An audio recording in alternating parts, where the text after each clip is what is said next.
the confidence interval for the population mean based on small sample is found using. See, for finding the confidence interval for the population mean, we will use t-test, right? 1 minus alpha is the confidence level, and this area is alpha by 2 and this is alpha by 2, and t distribution is symmetric, so you have t alpha by 2 here and minus t alpha by 2 here. So the confidence interval is the area between the interval between these 2 points. So it is defined as probability of modulus t less than or equal to t alpha by 2. The area is equal to 1 minus alpha. The probability is equal to 1 minus alpha. So I can say A is the correct option.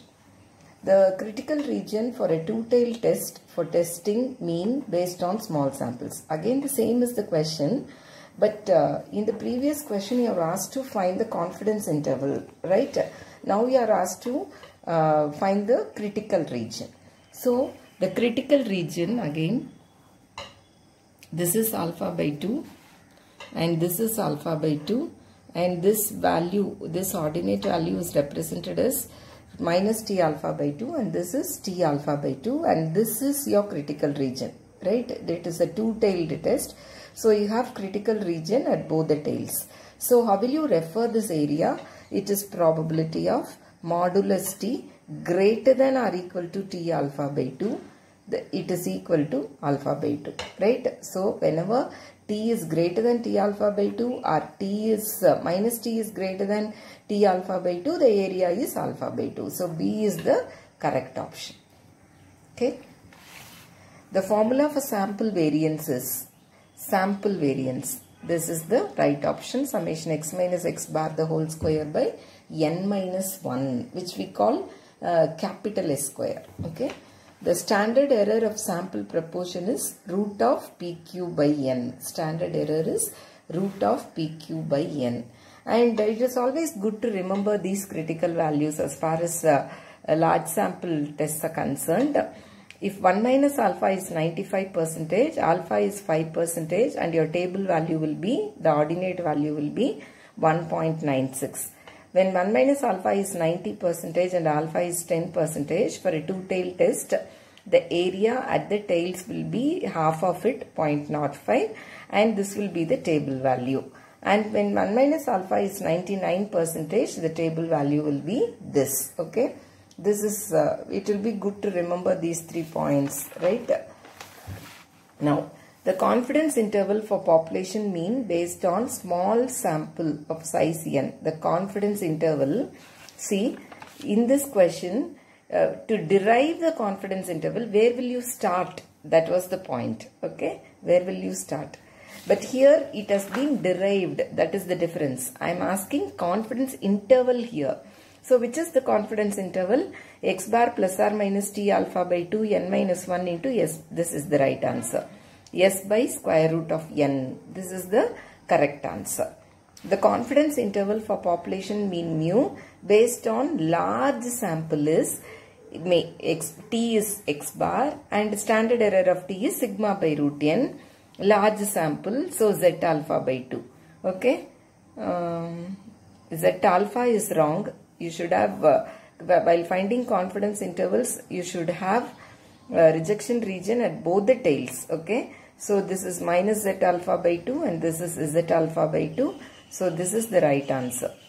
Okay, fine. Now let us remember these 4 values. These 4 values to answer the next set of questions. When the test is one-sided and the level of significance is 1%, the table value is 2.33. And here, based on these table values, many questions are being asked. Okay, so it is always good to remember these 4 values. For two-tailed test, it is 2.58. For 5% level, one-sided critical value is 1.65. Two-sided critical value is 1.96. Okay. For a two-tailed normal test, when will you reject H0? For a two-tailed normal test, when the level of significance is 5%, two-sided test 1.96. So whenever Z is greater than two-sided test, this is minus 1.96, this is plus 1.96. Whenever modulus of Z is greater than 1.96, you will reject H0 because these two are the rejection regions. Okay. For a right tail test, H0 is rejected at 5%. Right tail means one tail. One tail means 1.65 is the critical value. So this is the right choice. Modulus of Z greater than 1.65. For a right tail test, H0 is rejected at 1% level. Right tail means one-tailed. For one-sided test, 2.33 is the critical value.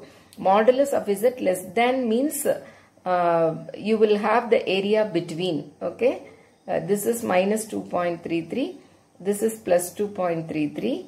Right? These two are the rejection regions. So when modulus of Z is greater than 2.33, you will reject H0. When it is less, you have to accept. Okay. For a left tail test, that is one-sided test, H0 is rejected at 1% level of significance. One-sided 1%, 2.33. Yes, this is the right option. For a two-tailed test, H0 is rejected at 1% level of significance. 1%, 2.58 for two-sided test. Okay. Two-sided test, 2.58. So, modulus of Z greater than or equal to 2.58 is the rejection region. Okay. Rejection region. Right. 95% confidence interval for the Poisson distribution based on large sample is this. Okay. And 99% confidence interval for theta. You know, for theta 1 by x bar is the estimator. So 99% means 2.58. Okay. So this is the right answer. Here, when n is equal to 50, sigma is equal to 10, s equal to 15, what is chi square? Chi square is equal to ns square by sigma square. N is 50, s square is 225, sigma square is 100. Okay. So 52 you get 112.5. So option A is the right answer. See here, f of x is given. It represents normal distribution. Find C, mean and variance. This should be minus. Let me take... okay. Let us work out here. F of x is equal to C into e power minus x square minus 6x plus 9 by 32 is the PDF of normal distribution that is given here. Okay. What is C, mean and variance?